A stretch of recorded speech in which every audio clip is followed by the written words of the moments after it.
Okay, before we get started today, I do want to say happy birthday to us. Happy birthday to us.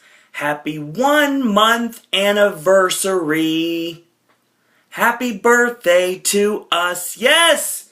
We have been a channel here on YouTube for 1 month. Yay! Celebration. Pop is now officially 1 month old. Now granted, it's not a year old. It's not years old. No, it's 1 month old. But ever since we decided to change what was, I guess, called Welcome to My World over to Pop, it's been a month. So this started back on May 1st, and we have been going at it for a month. So kudos to everyone that has helped continue the Popcaster revolution. Whether you are a Popcaster, a former Popcaster, a current Popcaster, a future Popcaster, or just one of the fans, one of the subscribers who check out this content every single day when it's brought to you here on YouTube, thank you. Thank you from the bottom of my heart, honestly. And you guys ain't seen nothing yet, to be totally honest.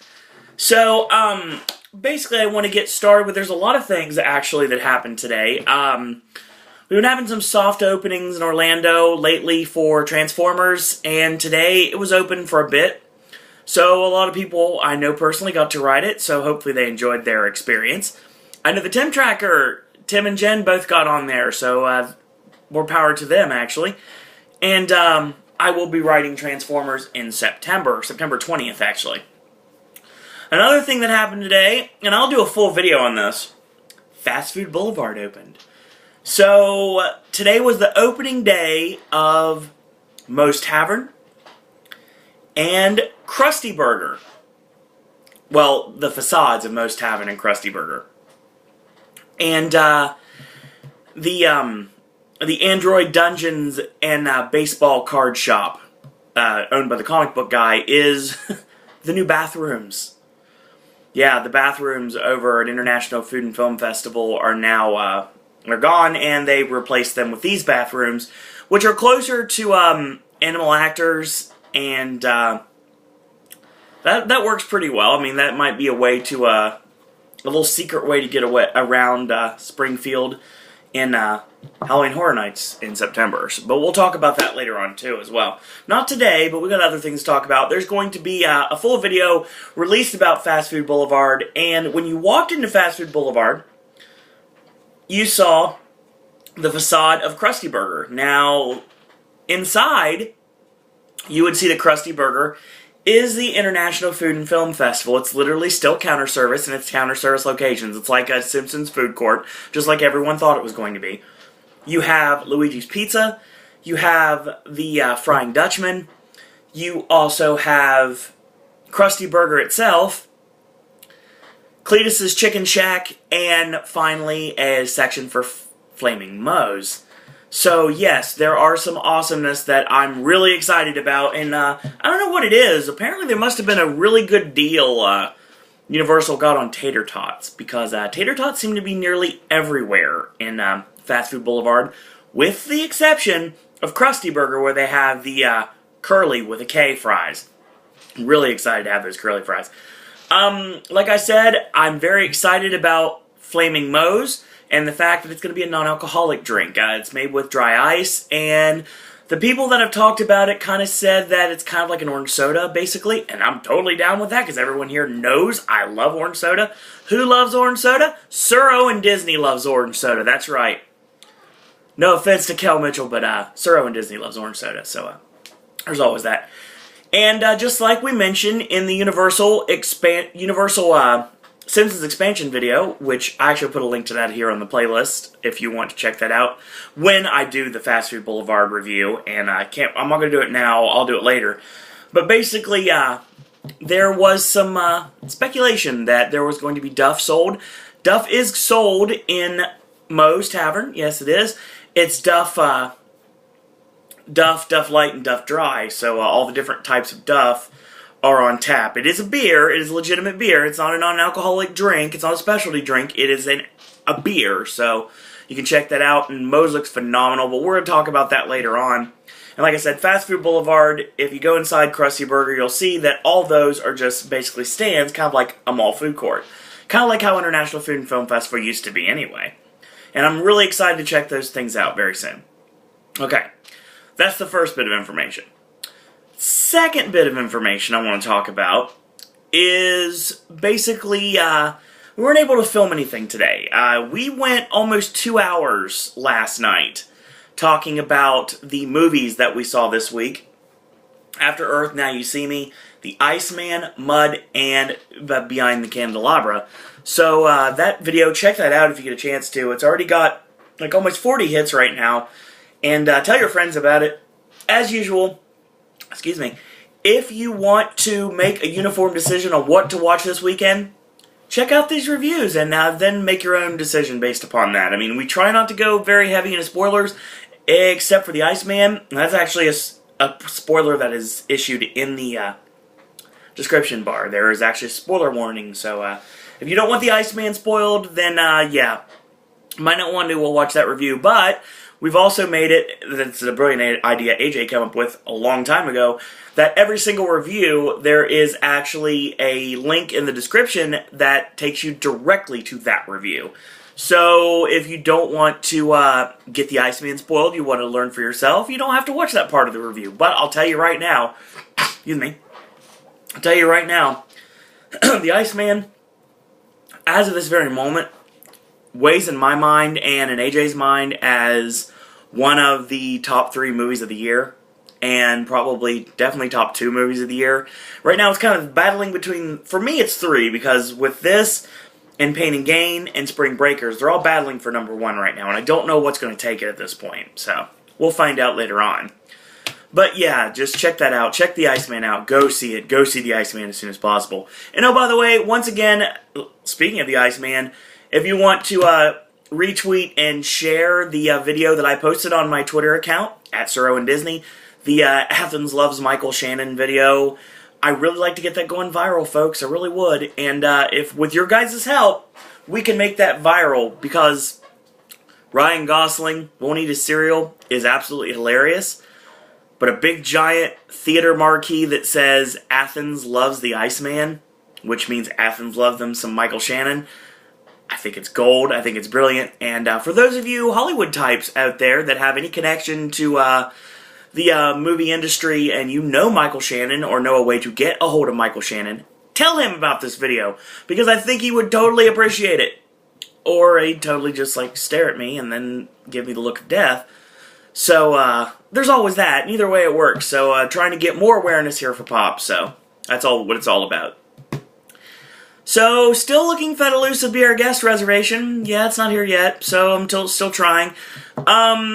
August 4th is a big day for me, and that is the day that we are going to have every finger crossed possible, every wish, every dream, like hoping with all hopes that everything will work out and there will be one deluxe studio available so I can make a dream come true I've had ever since I first saw the Full House episode where they stayed there.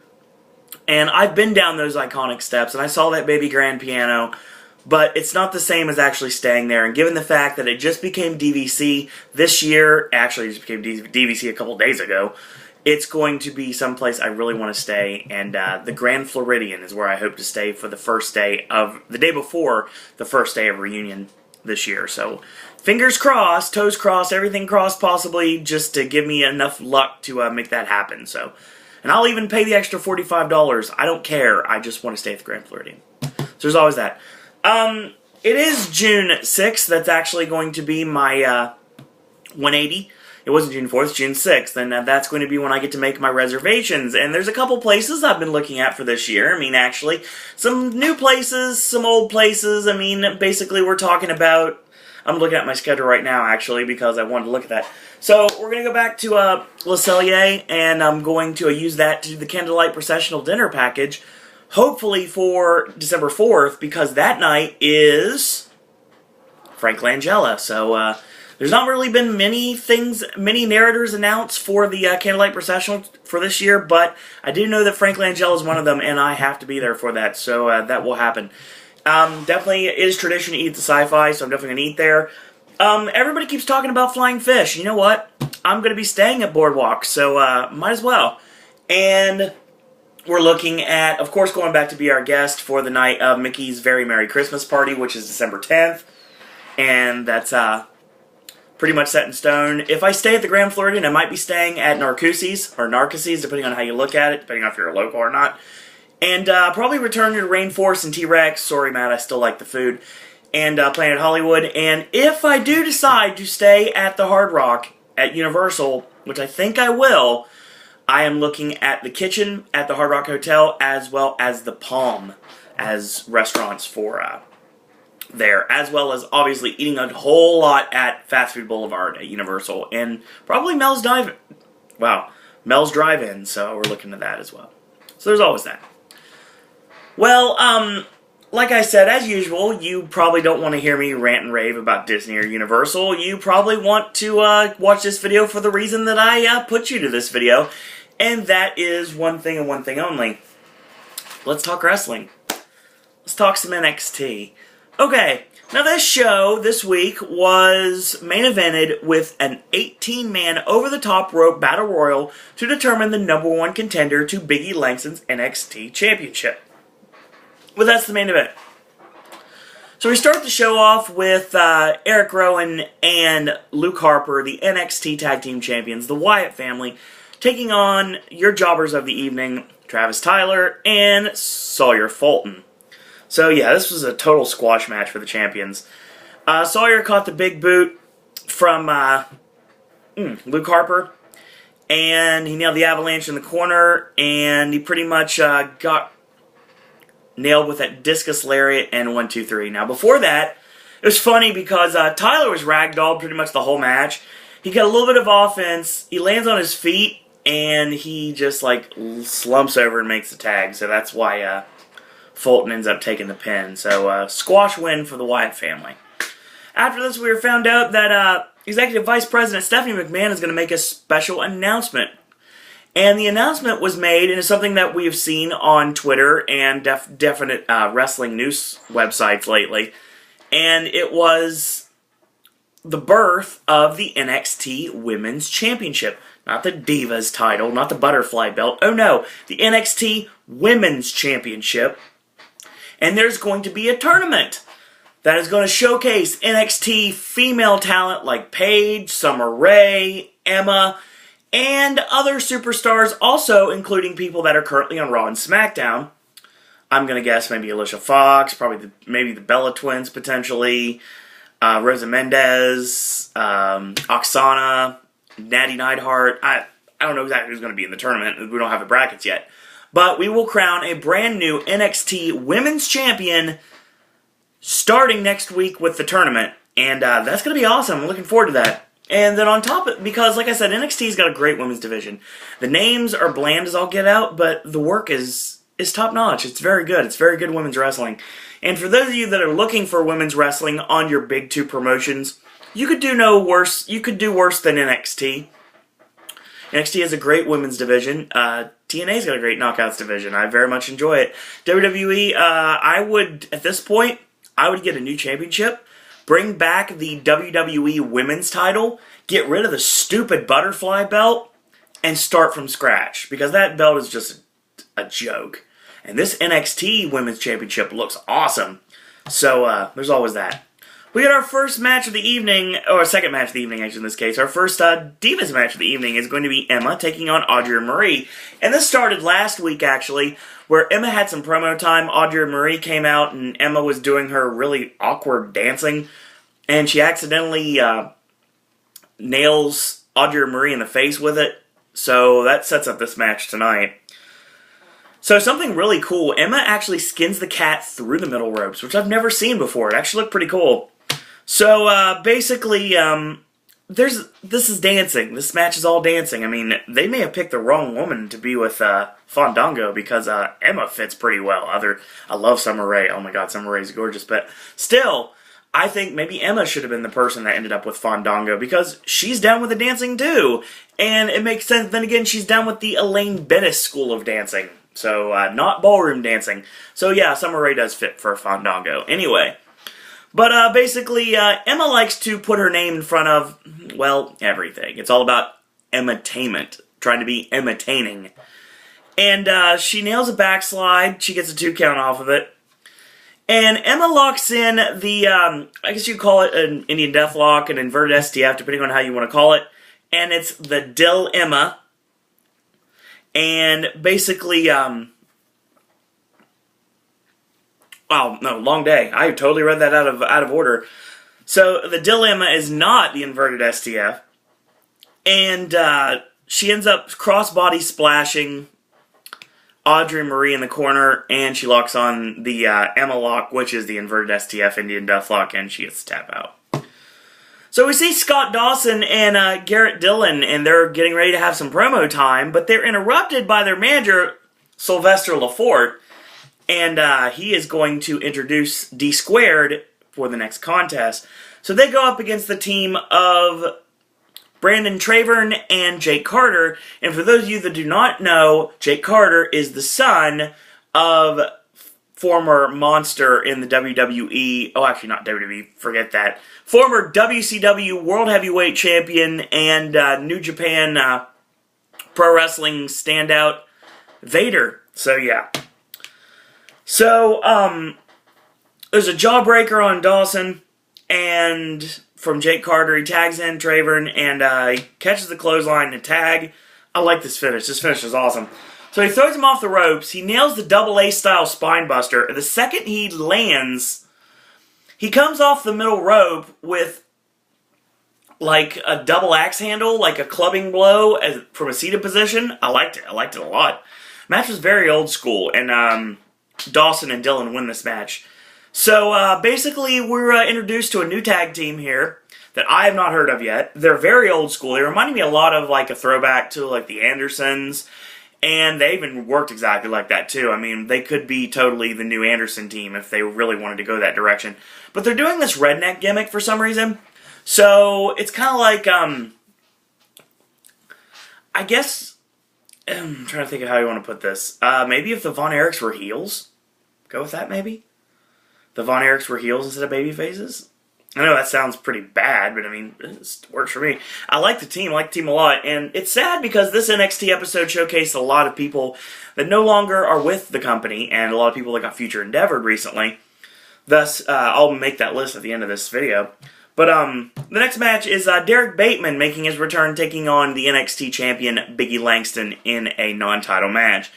So Bateman cuts his hair, and he goes right after Biggie Langston, and he gets a little bit of offense in. And then eventually he gets launched up in the air, like 3,000 feet up in the air, and he hits the canvas. And basically, Biggie runs him over Vader style. He drops the straps, nails the big ending, and 1, 2, 3. Now after the match is over, he hits it again, fans chant 5, they count 5, and that's all she wrote. So, squash-a-laws. Next week, we get a tag team match. The Wyatt family taking on Team IWC. And no, that is not Internet Wrestling Community. Oh no, this is a team that Norm Connors would have put together back in the day of the former Sterling James Keenan, Corey Graves, and the former Chris Hero, the young knockout kid, Cassius Ohno, and they're going to face off in the ring next week on NXT, and I really can't wait for that match. So, this is fun. The end of NXT, like I said, is an 18-man over-the-top rope battle royal to determine the number 1 contender to Biggie Langston's NXT Championship. So, let me list the participants in this match, and we'll throw some out here. Now, I mentioned earlier some people that are on the show earlier, and are no longer with the company. Those people would be Audrey Marie, Brandon Trayvon, Derek Bateman, and then these following superstars: Briley Pierce, Sakamoto, and that's it. So the rest of them, obviously, they're still with the company. Other superstars in this Battle Royal: Aiden English and Dante Dash, which I have yet to see yet, as well as Mojo Rawley, which I have not seen yet either. The One-Man Ascension: Connor O'Brien, Knuckles Madsen, I've also never seen him. Darren Corbin, Corey Graves, Alexander Rusev, which I've also never seen. Kurt Hawkins, Yoshitatsu, Sami Zayn, Bo Dallas, Bray Wyatt, Ono, and Mason Ryan. So that was this. So right away, Mason Ryan just becomes a steamroller, and he tosses Sakamoto. Then Briley Pierce, then Kurt Hawkins, then Rusev, then Darren Corbin, then Madsen, then Raleigh, then Tatsu, then Dante Dash, then Aiden English. Picks up Sami Zayn in a gorilla press and throws him onto everyone that he just eliminated. So he eliminates 11 guys. 11! Like, Spinal Tap, turn it up to 11. That's exactly what Mason Ryan did. He turned it up to 11. He threw them all over the top rope. So, he goes for a powerbomb on Adrian Neville, and Neville reverses and Ronas him over the top rope, grabbing on so he doesn't get eliminated, and Mason Ryan's eliminated. So he's gone. 6 men remain in the finals of this Battle Royal to determine the number 1 contender to the NXT Championship. So, Connor O'Brien and Bray Wyatt go at it, and oh god, that would be awesome to see that match. And they go toe-to-toe. Wyatt gets knocked through the middle rope. He's still in the match, obviously, because the only time that you get pushed to the middle rope and you're eliminated in a Battle Royal is a Divas match, sadly. But, charging clotheslines on Bo Dallas and Adrian Neville, and hits a nice discus knee strike, does Cassius Ohno, and both men, Cass Ono and Corey Graves, shove Connor O'Brien over the top rope to the floor, so he's gone. And then at this point, Bray Wyatt, the opportunist he is, he dumps both of them over the top rope, and we're down to 3. So he grabs Dallas, avalanches him in the corner, nails Sister Abigail, lays him out.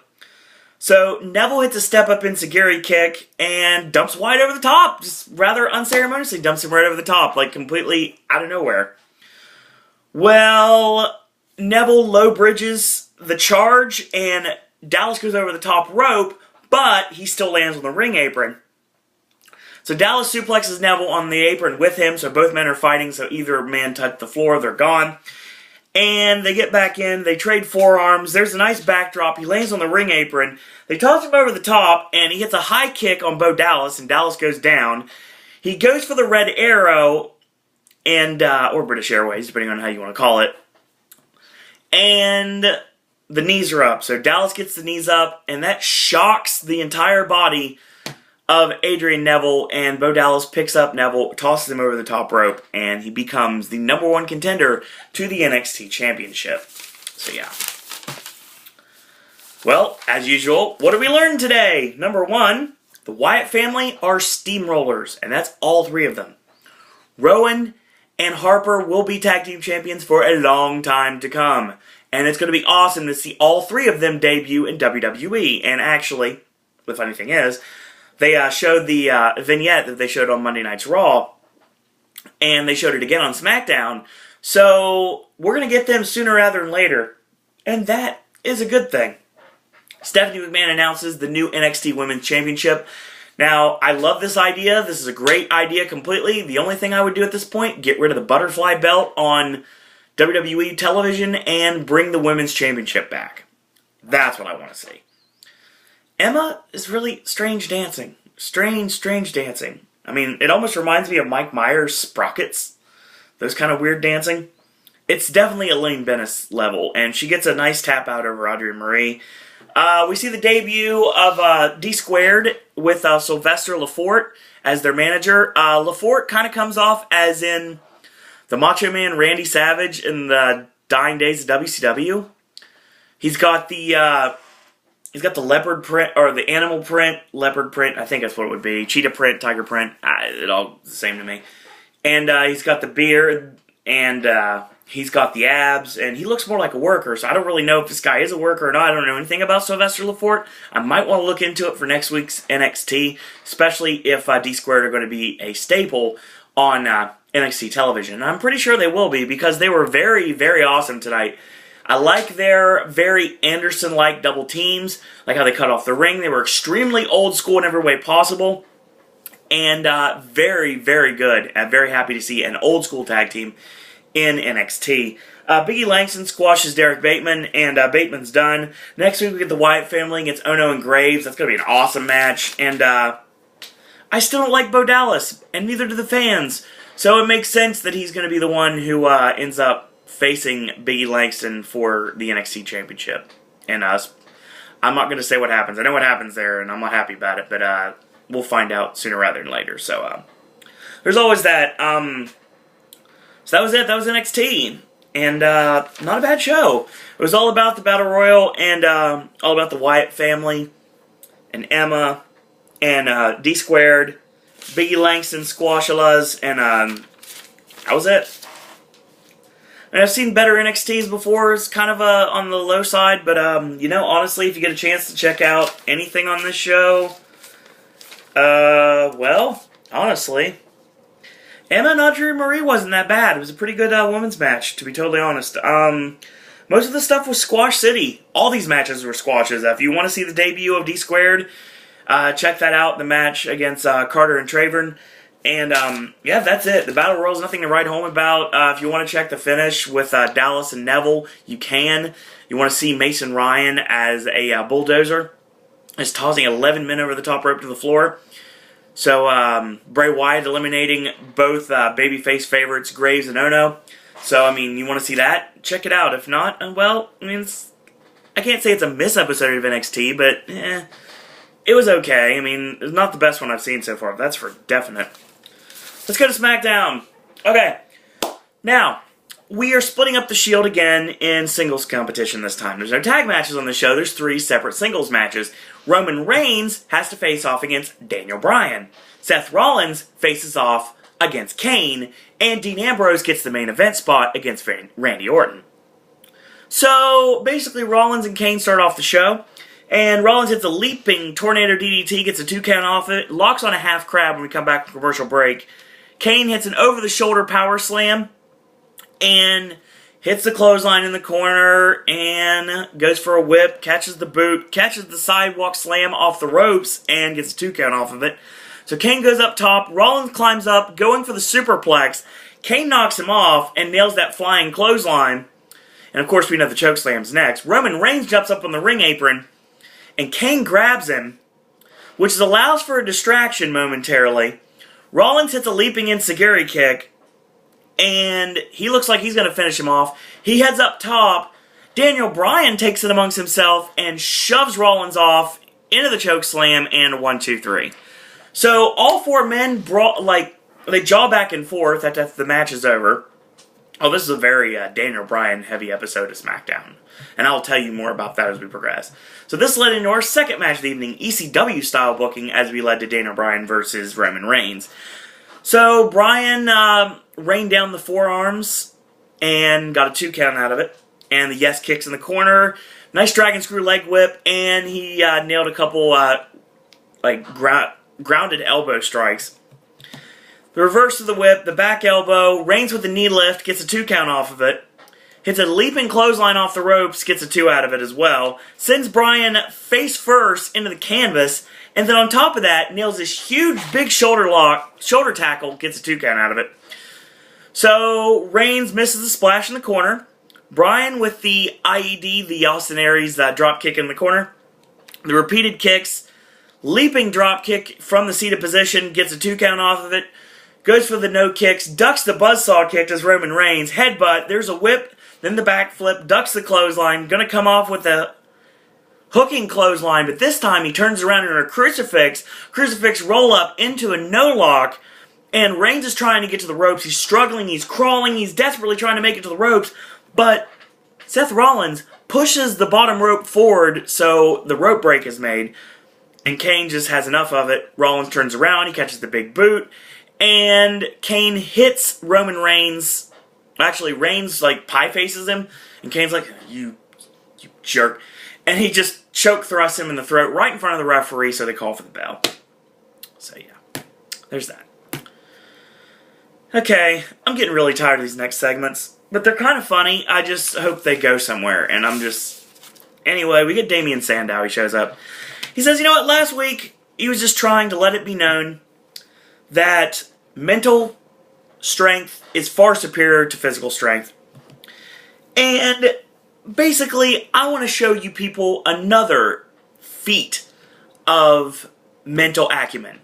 And I'm going to introduce you to what ancient civilization like to call the thimble rig.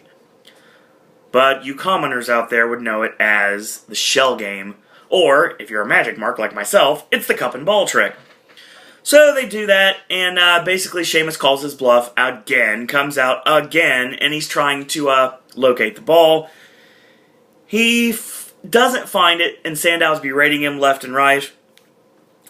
So he doesn't find it, and Sandow uses one of my new favorite lines in the world: "Your idiot license is now good for another year." So he's like, okay, fine, I'm going to dumb down this entire process, and I'm going to take one cup away. So we got 2 balls, you have a 2 cups, 50-50 chance to find the ball. So he says, you know what, Sheamus, you're better than this. I'm pulling for you, big guy, and of course doesn't locate the cup. The ball, not the cup. So Sheamus wants to see the ball under the cup. He says, silence to Sandow. And the fans in Canada start chanting, show your balls. Michael Cole jumps on this, as he always does, and says, we don't want to see that. And Sandow retorts, is there anybody in this room that's an adult? So, of course, Sheamus basically calls his bluff again and tells him to remove the cup so he can see the ball. Well, he notices the ball's not there. Obviously, he got caught cheating. And of course, he throws out a poem, so proud and so quick, a perfect target for a brogue kick. And that's exactly what he does. Table gets pushed away, he brogue kicks Sandow and says, you're welcome. Once again, another meaningless segment, but if this leads to more wrestling matches between Sandow and Sheamus, I'm fine with it. But yeah, more time wasting in this show. So we get our next match of the evening, Curtis Axel taking on Sin Cara, and this is a rematch from last week's SmackDown. Curtis Axel on Raw goes one-on-one with John Cena and Triple H. On SmackDown, he's faced off against Sin Cara 2 weeks in a row. Be careful, because if you watch these matchups, they're looking a lot more like Superstars taping than SmackDown. And he's looking a lot, I mean, this is not the guy you need to put him in the ring with. If you're going to have him against Sin Cara again, you have to have him injure Sin Cara to prove a point. You have to put him in against top talent. You have to put him against Sheamus. You have to put him against Randy Orton. You have to have rematches with John Cena. You have to do that kind of booking because you need to make sure you book him properly, because he needs to be a threat. And winning via countout and ref stoppage, stuff like that, I mean, that's fine. It's a very heelish way to win. And it works for me. But I don't understand why this match has to happen again. Basically, Axel gets off the line tonight and says, when you're a Paul Heyman guy, life is perfect. I love it. So, there's a Rana with the snap from Sin Cara, and, of course, the wrist lock and the springboard arm wrist drag. And backdrop on the ring apron, and he backdrops him over the ring apron, and he nails that leaping enziguri kick. You know, kind of like what James Storm does in TNA. He hits the crossbody, the flying body press off the top rope, and goes for his handspring back elbow after ducking a clothesline from Axel. And instead of connecting, Axel connects with the back of his neck with a clubbing blow, and nails the perfect plex for the 1-2-3.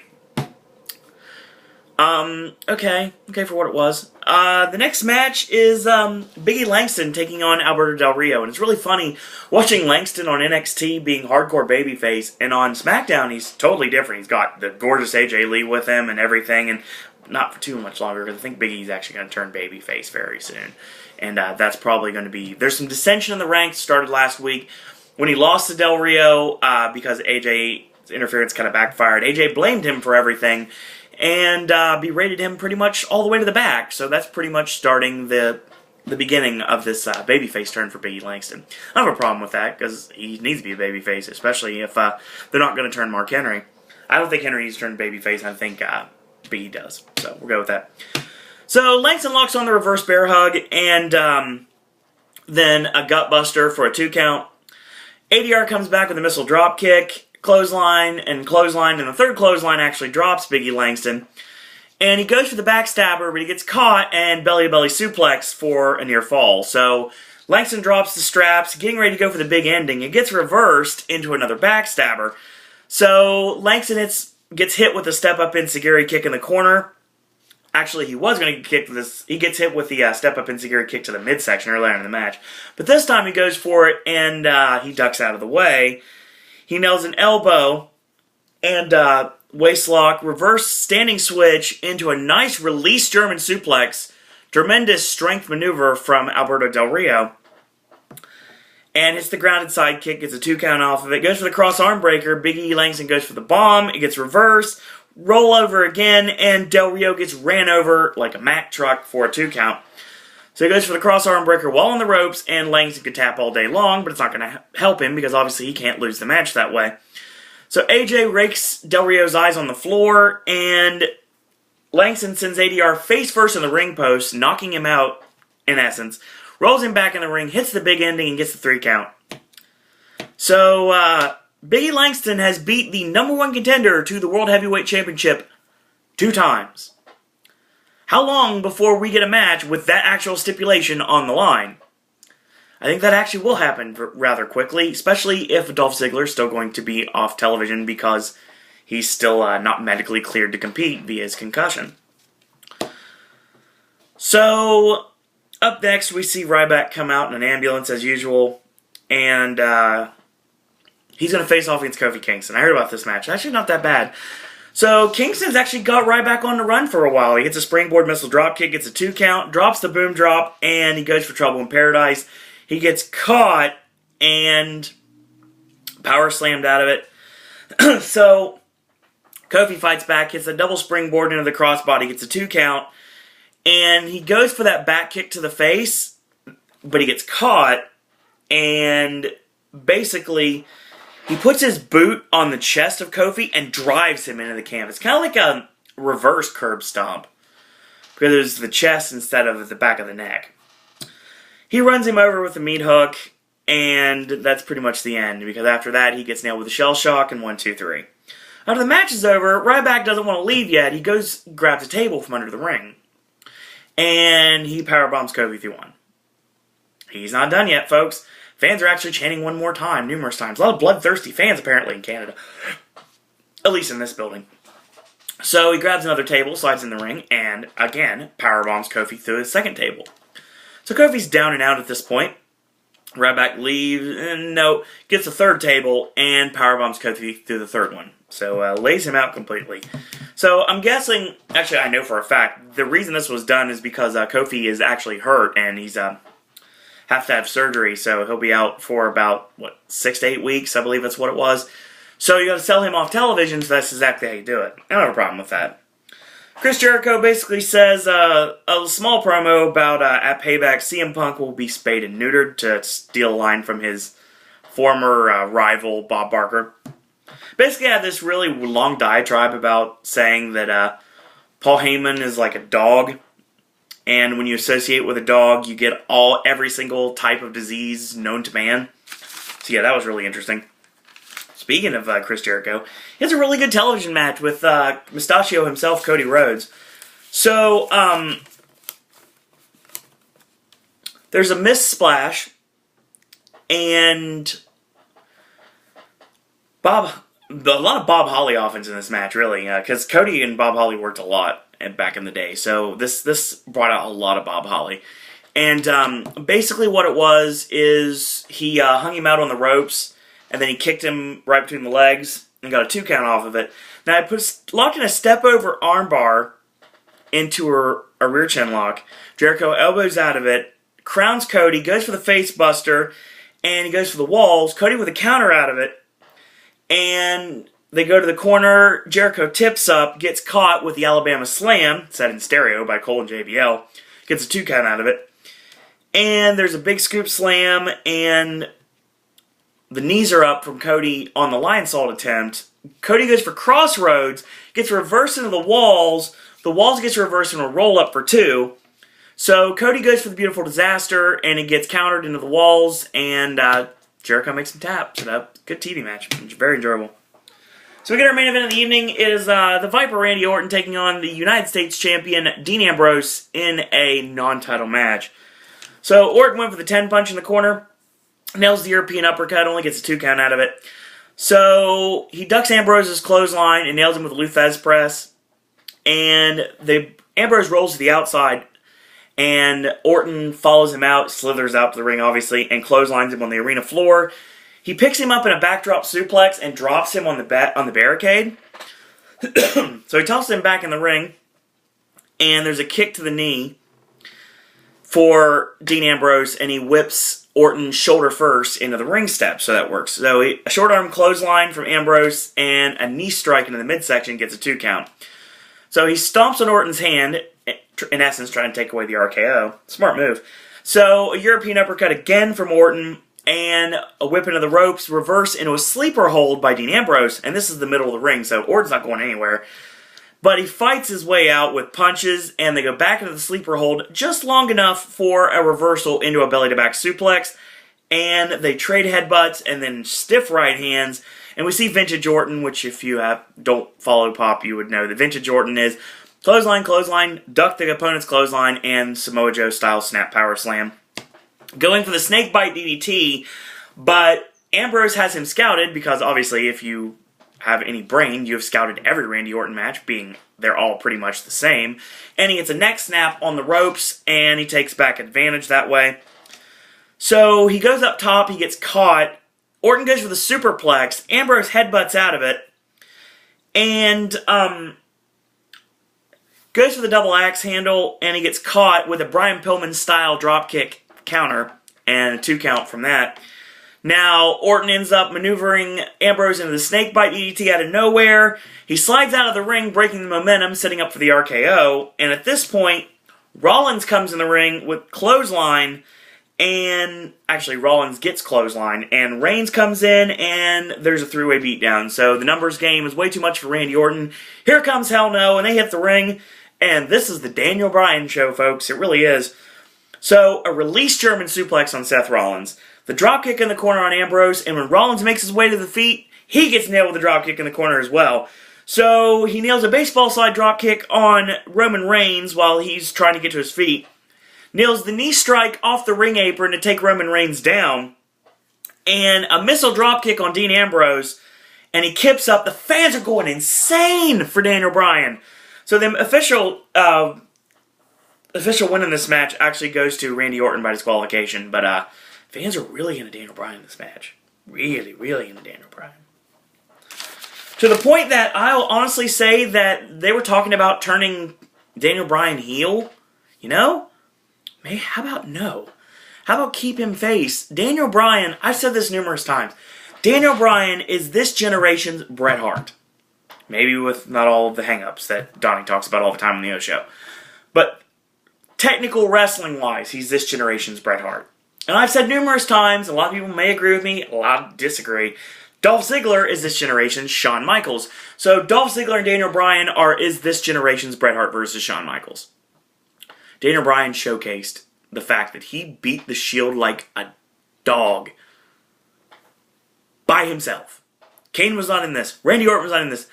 Daniel Bryan beat the Shield by himself. That should prove right there Daniel Bryan is ready to go back into the main event picture. And, you know, I totally want so many things to happen. Like, I want this Hell No thing to end. And they're pushing Bryan to snap on Kane. He was so over tonight. Oh, my God. I think Canada's kind of like Bizarro Land, to be totally honest, because, well, the heels get cheered in Canada. But, I mean, Bryan just got so over tonight. And it's just like, it was phenomenal, it really was, to watch that. And then he raises Kane and Orton's hand at the end of the match. It was great to see, honestly. It's really great to see the handcuffs taken off of Daniel Bryan to showcase what he can really do. Now, he's not doing 40-minute matches or anything on free television. Oh, no, but I mean, the matches have been solid. He's had great matches against people that you don't have great matches with. Ryback is someone you generally don't have great matches with. He had a great match with Ryback. I want to see Cena and Daniel Bryan. I want to see Cena and Bryan so bad. Like now. I want to see Daniel Bryan and Cena right now. I mean, you could do so much with it right now. You want to turn Bryan heel, you turn him heel, and just sick him on Cena. Let him, like, get rid of Kane and sick him on Cena. Like crazy Daniel Bryan going after John Cena. I want to see this. Turn it, keep him babyface, have Kane go heel, have him get rid of Kane, and then you send him against, yep, that's right, you send him on SmackDown and put him against Dolph Ziggler. So we have Ziggler and Bryan feuding over the World Heavyweight Championship. I have no problems with that at all. Of course, this is just armchair booking, but still, I mean, I like the way it sounds.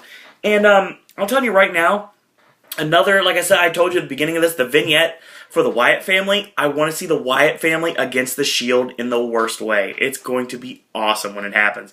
So much hard hit. Bray Wyatt and Dean Ambrose, oh my god, it's going to be awesome. So yeah, that's going to be great. And very much looking forward to that.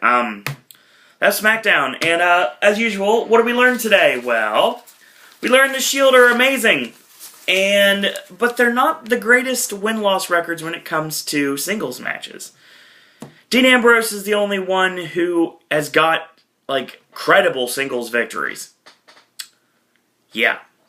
He went toe-to-toe with Randy Orton and lived to tell about it. Cody Rhodes and Chris Jericho had a great television match that I really wish could have went a lot longer. Damian Sandow and Sheamus, I mean, storyline-wise, this needs to be matches and not just, like, strange, like, brains versus brawn promos left and right. If anything, I really want this to elevate Sandow to the main event picture, because that's where he belongs. He belongs in the main event picture, and he should be there, and I think Sheamus will help elevate him there, to be totally honest, because Sheamus is pretty stale right now. Stale as the cookies in my cookie jar at this point. Curtis Axel needs to start facing off against credible opponents and not just squash people he beat on superstars back in the day. Biggie Langston gets another win over Alberto Del Rio, and you know what? You kind of wonder how long is it going to be before Biggie's like, you know, I've beat Del Rio so many times. How about you put that number one contendership on the line against me, and we'll see what could happen with that. And then we get the dissension in the ranks with AJ and Dolph. Don't want him to take that because he wins, and then he has a guaranteed title shot against Dolph Ziggler. And that's when they turn on him, and we turn Biggie babyface. I don't have a problem with that. Ryback destroys Kofi Kingston, and that's fine. It was done so basically you could get over the fact of the tables match during the 3 stages of Heck match at Payback, and took Kofi off television so he could convalesce for a while. Basically, we had a good show, and this show was all about Daniel Bryan, and that's how it should be. Daniel Bryan is the future. I mean, he's the present, and he's also the future. So, I mean, Daniel Bryan is going to make a huge impact, and I really want Daniel Bryan to be a WWE champion somewhere down the road. I think it deserves to happen. I think it will happen.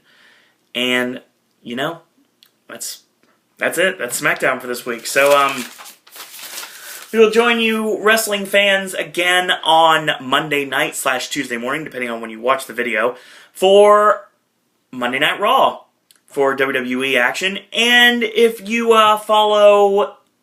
if you're not just a Kool-Aid drinker that loves just WWE only, and you care a little bit about something other than World Wrestling Entertainment, and you want a little bit of difference in your recaps, you can check out my TNA Impact Wrestling Slammiversary recap that's going to be done on Monday. So I'm going to be doing that recap on Monday. We're going to talk about the Slammiversary pay-per-view, which I'm really looking forward to.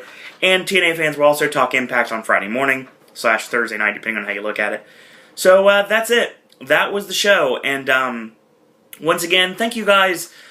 We've been here for a month now, and like I said, the best is yet to come. We've got Mr. Flashback doing Standing with Muscles, and Mr. Flashback's going to be doing something else. I know what it is, and you won't find out until you watch the Standing with Muscles review, which is forthcoming tomorrow.